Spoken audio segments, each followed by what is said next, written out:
Selamat datang lagi di channel YouTube Cinta Belajar. Cukup lama tidak upload video di channel ini. Semoga bisa konsisten upload video di channel ini. Kali ini saya akan berbagi tentang life lessons atau pelajaran hidup yang baru saja saya dapatkan.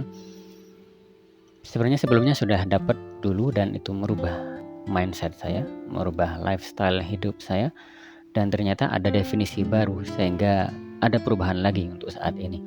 Semoga ini bermanfaat buat teman-teman semuanya. Jadi pelajarannya adalah tentang definisi syukur.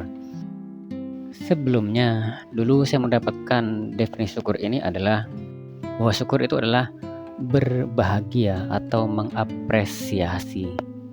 Itu syukur. Jadi ketika kita mendapatkan sesuatu, diberi sesuatu oleh Allah, Tuhan yang Maha Esa, maka kita mengapresiasinya, berbahagia atas pemberian itu. Ini sempat pernah disinggung dalam sebuah romans ya, kisah fiksi, yaitu Laila Majnun.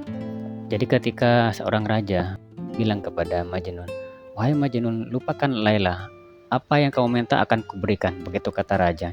Tapi kata Majnun, "Wahai raja, debu di bawah sandal Laila lebih aku cintai dari dunia seisinya." Ya begitu kata Majnun yang tergila-gila karena cinta ya. Nah, ini mirip dengan definisi syukur. Jadi apapun yang diberikan oleh Laila, bahkan sekalipun itu debu di bawah sandalnya, itu membahagiakan bagi Majnun. Nah, syukur kepada Allah itu targetnya seperti itu. Jadi kita meskipun hanya punya rumah, diberi rumah yang sederhana, diberi kendaraan yang apa adanya, kita bersyukur, berbahagia atasnya, mengapresiasinya. Jadi tidak ada istilah sedih ya.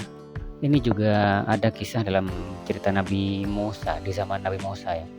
Ketika ada orang bertanya, gimana caranya agar miskin?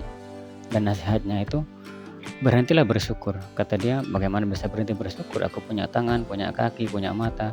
Sementara yang miskin itu bertanya, bagaimana untuk kaya? Bersyukurlah, apa kata dia? Bagaimana bisa bersyukur? Aku tidak punya apa-apa, tidak punya kendaraan mewah, tidak punya rumah mewah, seperti itu. Oke, nah kali ini beda lagi. Saya mendapatkannya dari Syekh Numan Alikan di channel YouTube beliau.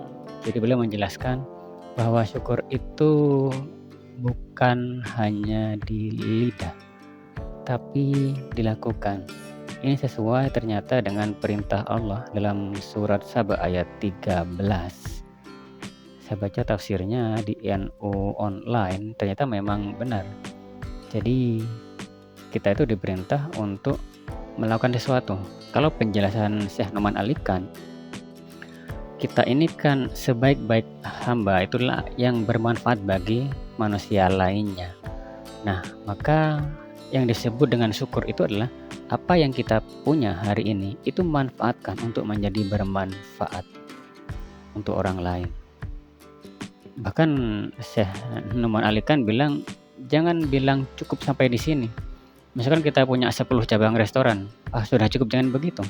Jika restoran itu bermanfaat bagi orang lain, apalagi bagi seorang muslim, bermanfaat untuk kepentingan muslim, kan luar biasa. Misalkan perusahaan kita banyak cabang di seluruh dunia, apa itu bisa mempengaruhi kekuatan politik Islam kan? Ya begitu.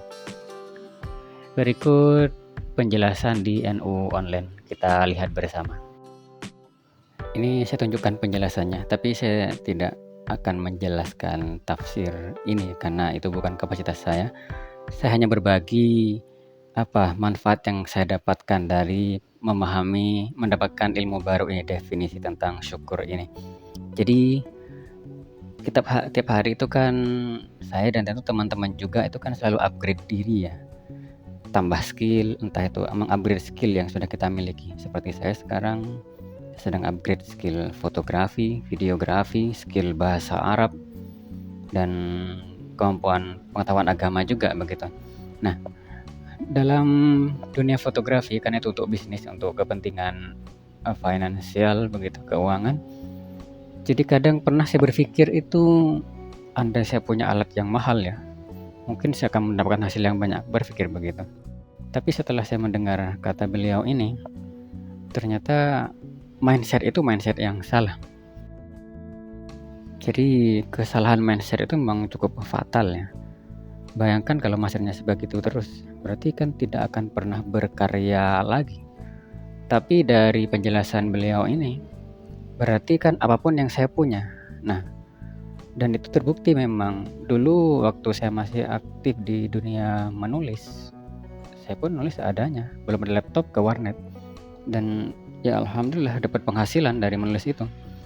Sekarang ini fotografi, dulu saya punya kamera DSLR jadul itu, Nikon D3100, kemudian Nikon D3200, kemudian punya mirrorless Nikon 1J5. Sekarang tinggal HP harga 1 jutaan. Dan ya menghasilkan. Pernah dapat $30, pernah $10 dari foto dan videonya gitu ya. Ya seperti itu.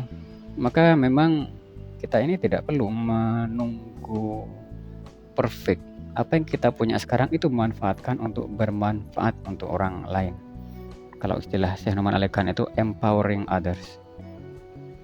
Jadi ya kita gak punya apa-apa misalkan terus kita ingin menolong tetangga saudara kita, kasih motivasi aja. Itu motivasi itu kan bisa lebih berharga daripada sekedar makanan atau uang ya. Kalau ada tetangga kelaparan kita kasih makan, dia makan sehari itu saja.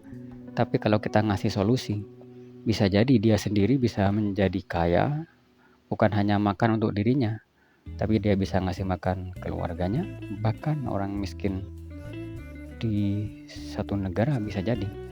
Ya seperti itu. Itu yang pelajaran yang saya dapatkan dari Syekh Noman Al-Ikan ini. Semoga bermanfaat ya bagi teman-teman. Kalau ada yang keliru, silakan koreksi di komentar. Sekian dari saya. Assalamualaikum warahmatullahi wabarakatuh.